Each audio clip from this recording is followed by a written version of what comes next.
Je passe ainsi la parole au candidat Moa Wandier Coco-Bertin. Le travail que nous soumettons à votre appréciation. Coco-Bertin face aux membres du jury, avec le professeur Sariette Batibonak comme présidente. L'heure est au commerce d'idées dans cette prestigieuse salle de conférence de la ICT University à Yaoundé. Le travail est immense, mais le directeur général du club des jeunes aveugles réhabilités du Cameroun n'est pas l'homme des petites tâches. Depuis lors, il a entrepris ce travail titanesque et il tient bon. L'intégration consiste pour la personne handicapée de s'efforcer à trouver sa place dans une école, dans un environnement qui ne lui est pas destiné. Derrière ces outils, il a l'opiniâtreté des génies. Par cela seul, il attire le respect et l'admiration. Ponctuel, travailleur. Son grand défi, c'est la défense des personnes en situation de handicap. Un enfant déficient visuel, si vous l'amenez directement dans une classe inclusive, il ne connaît pas le braille, comment va-t-il s'en sortir? À l'aise dans son exposé comme un poisson dans l'eau, la vie et l'œuvre de ce communicateur opère se découvre comme un carnaval d'émotions et le reflet d'une sensibilité à fleur de peau. Elles sont le miroir de ses grandeurs et de ses misères.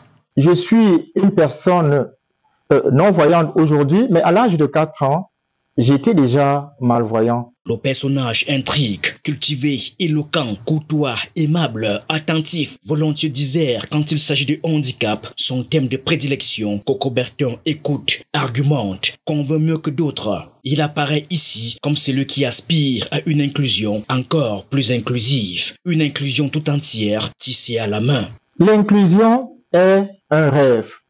C'est un objectif à atteindre. Par sa seule pensée, il propose au jury une immersion sensorielle destinée à restaurer l'unité de la personne handicapée et à rétablir l'harmonie dans ses relations humaines. Sa devise, le handicap est une métaphore de notre propre existence. Cette vérité, le célèbre handicapé visuel du Cameroun l'a transformé en expérience de vie en inaugurant une voie unique en son genre.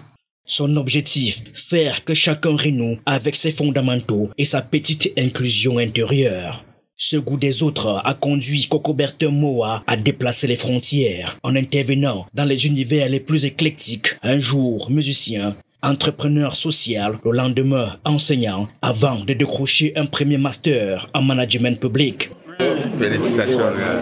Des lignes écrites qui révèlent toute la fraîcheur de ces fruits d'une société aboutie portant en germe le braille avec grand B. Ici, on retrouve l'auteur du livre à la poursuite d'un rêve dans une magnifique cohésion, une poignante méditation qui, à la fin, fait chavirer de bonheur toute la salle et toujours saluée par un silence religieux et un tonnerre d'applaudissements. Nous sommes tous satisfaits, la famille est heureuse, je suis sûr que les enfants aussi seront très contents.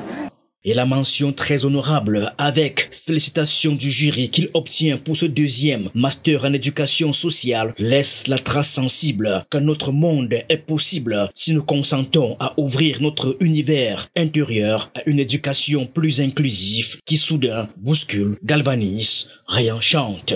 La personne handicapée doit être prise en compte, doit être encadrée au même niveau que toutes les autres personnes et pour cela, il y a une nécessité impérieuse, n'est-ce pas, de former les acteurs de l'éducation en commençant par les enseignants. Sacré Coco-Bertin. Je vous remercie.